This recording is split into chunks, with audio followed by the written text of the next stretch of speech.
This story is a Christmas mystery which is half the length of a normal book in the Hannah Swensen series. This is Hannah's fourth half-length Christmas adventure. I don't know why all her Christmas mysteries are shorter than normal.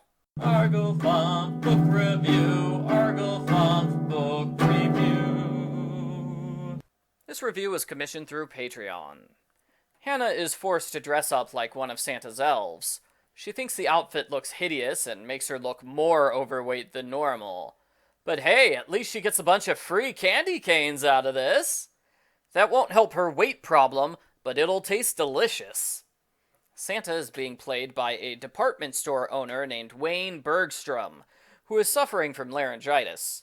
Wayne is kind of a jerk and everyone hates him. As soon as I read that part, I knew Wayne would be the victim. In a murder mystery like this, you're basically a dead man walking if you've given multiple people a good motive to kill you. Hannah has motive for murdering Wayne. He took all of her candy canes. Technically, they're his candy canes, but she thought he wasn't going to take all the leftovers. So she's mad at him for doing the exact same thing she wanted to do. Silly Hannah. All the adults dance at a party, and Hannah chats up Corey Reynolds, Wayne's brother-in-law / roommate. Hannah and Michelle are shocked to hear their dumb blonde sister Andrea made lemon cookies. How could she make actual food? She doesn't even know what zest is. To be honest, I didn't know what zest was before reading this book. Don't tell Hannah, or she might slap me. Hannah's skepticism is later justified when it turns out Andrea's secret cooking ingredient is lemon cake mix. My secret ingredient is having somebody else make the entire recipe for me. The sisters go outside where Andrea admires the snow and Michelle admires the stars. Hannah rains on their parade by saying it's a myth no two snowflakes are the same, and no, stars do not get brighter from night to night. Science! They find a trail of candy canes which lead to Wayne's dead body. It's very cold, so Hannah asks her mother to check how warm the Santa suits are. That way they'll have a sense of how long Wayne could have stayed outside without freezing. Mom gives Hannah a convenient excuse to talk to the victim's ex-wife, Jenny, and she asks Hannah to make quiche for a meeting. Hannah's recipe notes say quiche is a super easy recipe that you should try out at home. Then there are 9 pages of quiche recipe. Sorry, Hannah, that does not sound like a super easy recipe in the slightest. Maybe you should have started people off with a 1-part quiche recipe, not a 3-part one.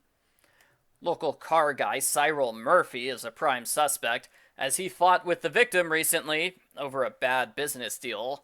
Cyril admits he hated Wayne, but Cyril has a rather solid alibi. He was never left alone for more than 5 minutes. So if he did kill Wayne, he didn't have much time to do it. Corey confirms Cyril's motive and invites Hannah to the luxurious Bergstrom Manor. Mrs. Melinda Bergstrom is a model who only married Wayne for his money. She half pretends to be upset over his death, but really she's happy about it. It's super convenient for her that he's dead, because he was thinking about divorcing her. Now she gets to keep his money forever. It's a good motive, but she has an airtight alibi. She was having her hair styled in the middle of the night. While Norman distracts Melinda, Hannah snoops. Melinda didn't sleep in the same bedroom as Wayne. She stayed in the room next to her brother Corey. Corey doesn't appear in any of the pictures in her family album. How curious. Also curious, Mike confirms there was no hole in Wayne's pocket. Then how did he drop all those candy canes on the ground? Hannah visits Wayne's ex-wife Jenny, who is truly sad about his death.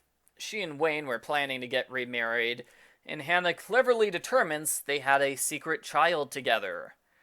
Jenny says she watched from her hotel window the whole time, but Wayne never passed by. That's impossible. To get to the place where he was killed, Wayne must have passed either Jenny or Cyril. Hannah meets with Corey at the mall. As soon as I read this part, I knew Corey was the culprit. Whenever Hannah meets someone alone in an isolated location in the second to last chapter, it's revealed they're the culprit and they try to kill her. Sure enough, Hannah realizes Corey's the culprit when she sees his Santa suit.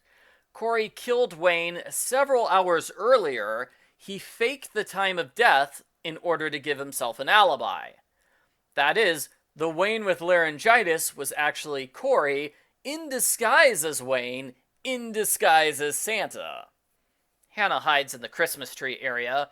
Corey tries to attack her with an axe, but she hits him in the eyes with spray paint. While he's distracted, she pushes him into the tree netting machine. He gets tied up. As it turns out, Corey isn't Melinda's brother. He is her husband. They were scamming Wayne with a fake marriage.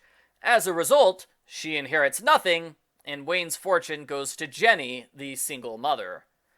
Oh, and baby Bethany's first word is chocolate. That confirms it. She's definitely related to Hannah. The end. Post-book follow-up. This was a pretty good story. I thought the pacing was just fine, but some people thought the story was too fast and rushed in places. I could definitely see the story being stretched out another 1 to 3 chapters, easily. I'm not sure I could see it being doubled into a full-length book without adding another storyline, like a subplot about her cat, or maybe some love drama.